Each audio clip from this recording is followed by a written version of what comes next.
Hello बच्चों, आज हम क्लास 10th के लिए मोस्ट इम्पोर्टेंट क्वेश्चन करेंगे।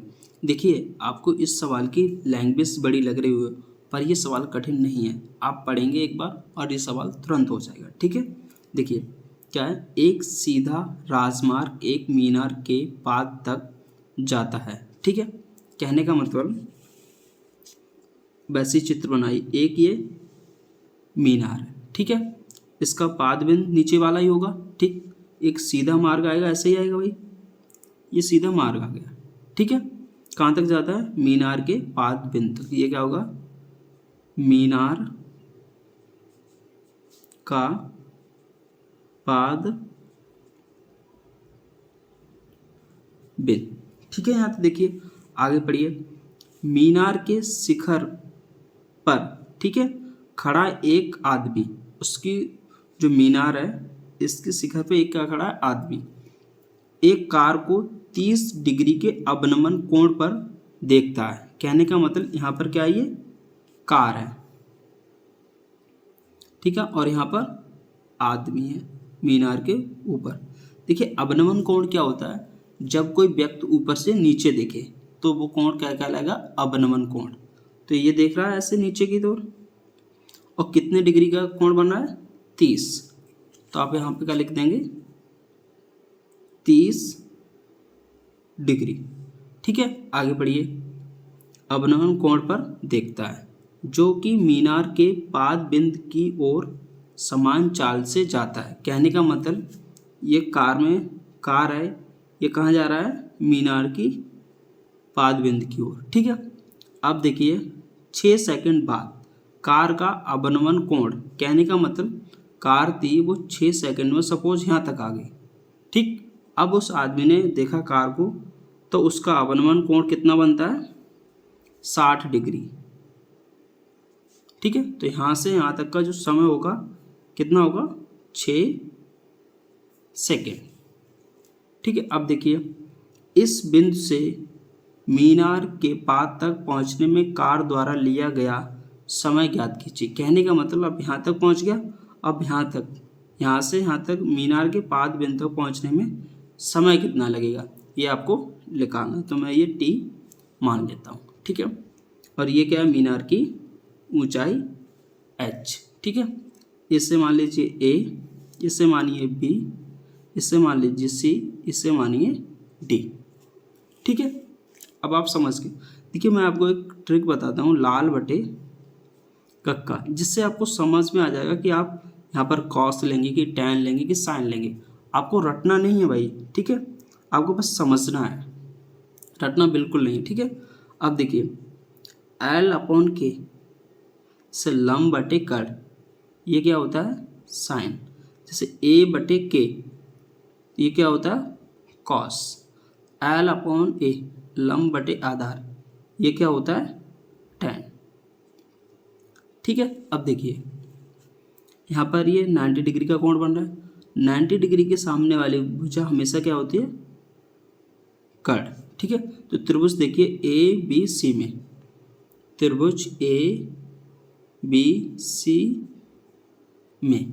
ठीक है, तो आप देखिए, कड़ हमसे पूछा नहीं गया, ऐसा कोई संबंध नहीं है।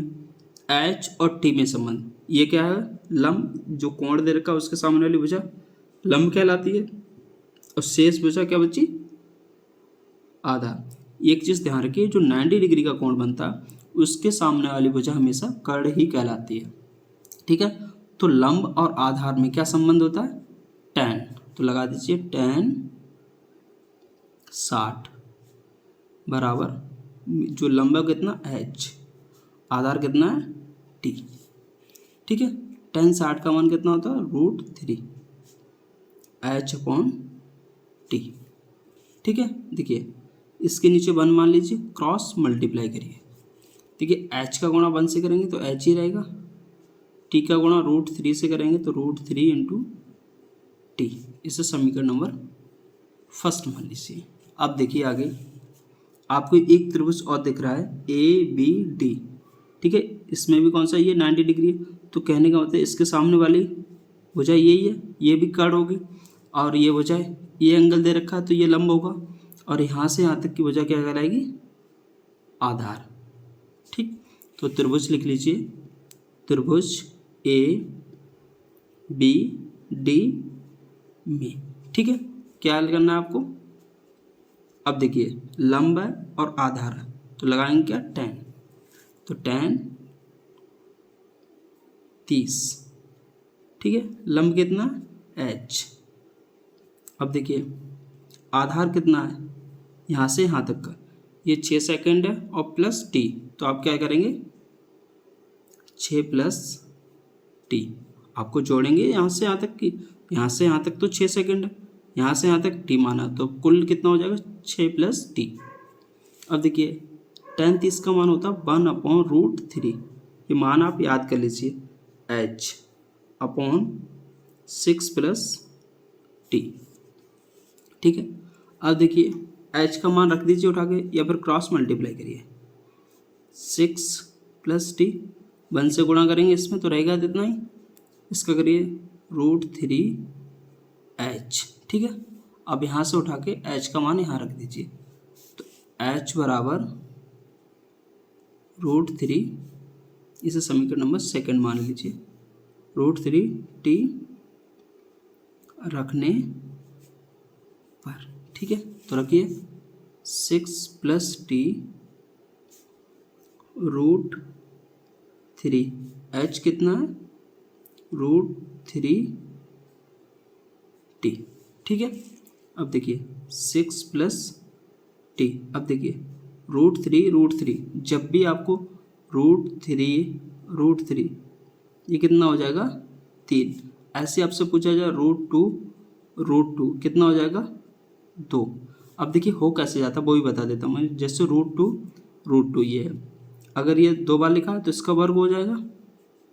ठीक, देखिए वर्ग और रूट हमेशा आपस में कैंसिल कर देते हैं, देखिए कितना बचा, वर्ग और रूट कैंसिल हो गया 2 बचा, तो मैं कह सकता हूँ √2 इंटू √2 कितना होगा 2, ऐसे √3 और √3 कितना होगा 3। अब देखिए √3 का गुणा कितना होगा 3, और t है t लगा दिया मैंने। अब देखिए 6 t इधर प्लस की उधर जाएगी तो माइनस की, 3t माइनस t, 6 बराबर 3t में से एक t जाएगी कितनी बचेगी 2t। ठीक है, t बराबर हम निकालेंगे, ये गुणा में तो इसके भाग में आएगा 6/2, 2 दिया 6, t बराबर कितना है 3 सेकेंड। ठीक है, ये आपका आंसर हो गया। अब देखिए कहने का मतलब यहाँ से यहाँ तक जो कोई व्यक्ति पहुँचेगा कितना टाइम लगेगा 3 सेकेंड। ठीक है।